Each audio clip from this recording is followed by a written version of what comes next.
Hi, it's Celeste from Flying Otter Marketing to talk to you in this tutorial about your dashboard, which is, of course, the control panel for editing your WordPress site. Now, what you see on the screen may look different from what you have for your site. It's all going to depend on what you have installed, the plugins that are installed for your site, and the applications and so forth. So, just a general orientation. Over on the left side here, your left sidebar has a series of drop-down or fly-out menus. In the center section here, this is your main working area, and you'll see a series of boxes there, especially on the dashboard. It's going to look different on the different editing pages, but just general orientation for right now. And over on the right side, on some pages, you will even see a right sidebar. So we'll get to that in just a moment and further in other tutorials. So to start out with, let's just look at your main working area here. You'll see all of these different boxes, and these are what you will see each time you log into your dashboard or control panel. One thing I want to show you is that you can very easily customize what you see when you log in. So if you just go up to this upper bar here and see the drop down for screen options, you can click or check and uncheck several of these options. Some of them that take up a lot of space that really are not of any use to you unless you're a WordPress developer are WordPress News and WordPress Blog. I would suggest unchecking those, getting rid of those right off the bat.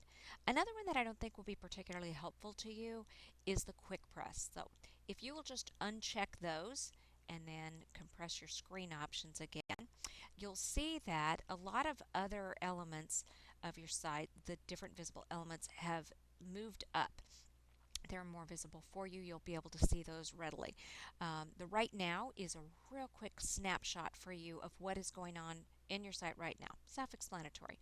Recent comments, those are comments that people have made to your posts that you will want to approve or check them out, and if they're spam, then obviously not approve. Incoming links, those are inbound links from outside of your site. Google Analytics, this will give you, again, a quick snapshot of what's going on your site, what people are looking at, where they're coming from. Recent drafts, this will show you the posts that are still in draft format for you, and then a plugins box as well. Now you see that I'm hovering over and collapsing some of these boxes to make more space. If you just hover over the right side, you'll see a downward pointing arrow. You click that, it expands the box, you click it again, and it collapses the box. So again, it's just whatever you're most comfortable with seeing. You can also drag these boxes all around and move them to whatever's going to be most convenient for you as you're reviewing your site when you log in. Now let's move over to the left sidebar. These drop down menus. Again, if you hover over it, you see a downward pointing arrow. If you click on it, it's going to expand and give you all the options on there. Some of the newer versions of WordPress are going to give you a flyout menu. So if you hover over it, it will fly out to the right and show you all of those options. But just to quickly run through these, you see in the menu pages and posts, with of course pages being the more static elements, those things that are unlikely to change very often, posts being those things which are time sensitive. If you have any questions about that, I would suggest you research that online or look in our written tutorial that you can find here on the Flying Otter Marketing website. Media, that's where you're going to upload photos and videos and all of your gallery items and so forth. That is just a media container. That's where you'll load all of that. Links, those are outside links. Comments are, as I mentioned before, those are the replies, comments, and suggestions and so forth that come in from your posts. So as one of your site visitors might make a comment, you would obviously want to approve that if it is not spam, obviously.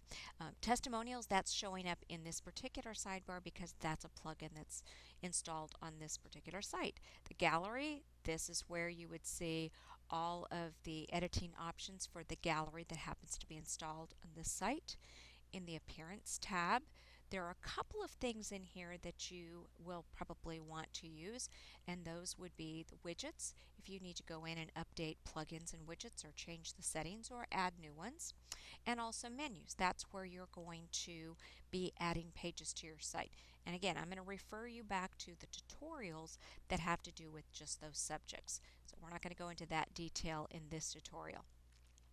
Then moving on in settings, again, you're just going to want to expand these on your site to see what's included under these headings because that's going to be different for every single site.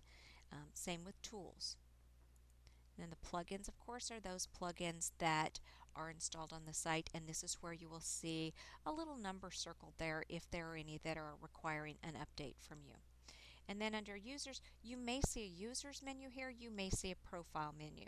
Same thing, both of them will take you to your profile if you want to update your information about your profile. So these are the basics of your dashboard. We'll go into a lot more detail in other tutorials about how to use some of those specific elements. I hope this has been helpful, and you'll check back soon for the next tutorial.